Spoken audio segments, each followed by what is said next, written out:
ជំរាបសួរបងប្អូនទាំងអស់គ្នារិស័យសម្រាប់ថ្ងៃទី2ខែ5ឆ្នាំ2025គឺជាថ្ងៃមាសដកមកជាមួយនឹងម៉មែ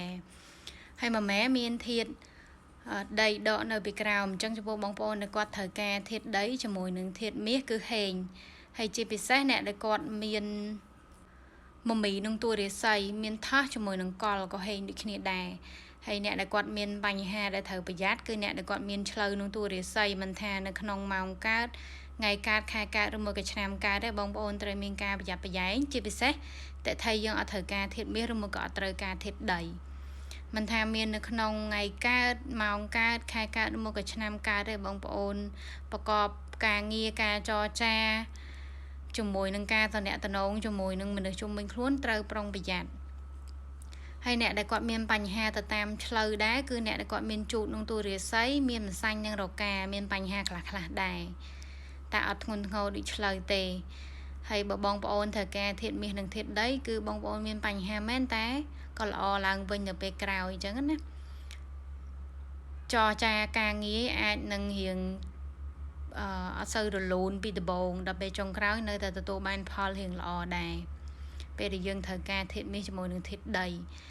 ហើយទិសអសរប្រចាំថ្ងៃគឺនៅខាងលិចប្រចាំខែខាងត្បូងប្រចាំឆ្នាំខាងកើតព្រោះដោយសារតែអត់តន់ចូលខែម្សាញ់នៅខែរោងនៅឡើយអញ្ចឹងអសរនៅខាងត្បូងប្រចាំខែអញ្ចឹងនៅសល់ចន្លោះខាងជើងដែលជាទិសល្អបងប្អូនអាចប្រើប្រាស់ទិសខាងជើងបានដោយអង្គុយបែរក្នុងទៅជើងកាយប្រចាំថ្ងៃតារាសាស្ត្រប្រចាំថ្ងៃលេខ2ហោះចូលទីតាំងកណ្ដាលអញ្ចឹងលេខ7នៅខាងជើងអញ្ចឹងបងប្អូនអាចប្រើប្រាស់ទៅតាមនឹងបានហើយព្យាយាមកុំរង្គោះរង្គើជួសជុលដំស្វែនទិសអសរទាំងប្រចាំខែនិងប្រចាំឆ្នាំហើយសម្រាប់បងប្អូនទាំងអស់គ្នាដែលគាត់មានចម្ងល់តាក់ទងទៅនឹងតួរិស័យខ្លួនឯងត្រូវការធាតុគេខ្លះយើងគួរប្រើពណ៌ធាតុអីដើម្បីត្រូវជាមួយនឹងដួងរបស់យើងជាមួយនឹងការប្រកបរបររស់ស៊ីជាមួយនឹងដំណើរជីវិតយើងទៅមុខបែបណាប្រចាំឆ្នាំយើងជួបអីគេខ្លះបងប្អូនអាចឆាតប្រឹក្សាយោបល់មើលរាសីដំណើរជីវិតមួយខ្ញុំបានណាព្រោះខ្ញុំទទួលមើលជារៀងរាល់ថ្ងៃហើយនៅពេលដែលបងប្អូនបានដឹងពីតួរាសីខ្លួនឯងក៏តាមដានប្រចាំថ្ងៃប្រចាំខែប្រចាំឆ្នាំដែលខ្ញុំ